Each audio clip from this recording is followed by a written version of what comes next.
da ido ke na hango, na baki amana ni da ke ga mukantar bar kauna, menene matsayina? Zuciya da ido kai na hango, na baka amana ni da kai ga mukantar bar kauna, menene matsayina?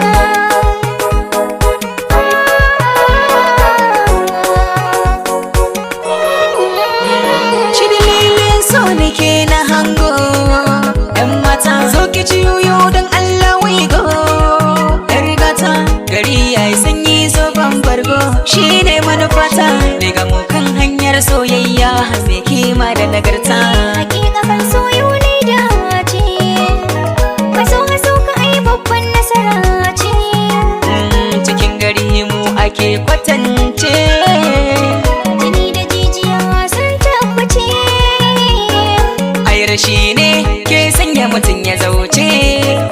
Bani bari kan so a soyayya ni na rasa yar gata. yaro ka zama mai fassa taro, ko cikin maza ka zama tauraro, in ba kai rayuwa ta zam zero, kai ne jigo na babban kwaro, tunda ka saman ka zarce goro. Ai nasara ce da safa ce har kin yi face, ai manufa ce na yi dace babban zance. Yaudara ce ke sanya a so a kauce, ba na bari kan so a soyayya ni na rasa dangata.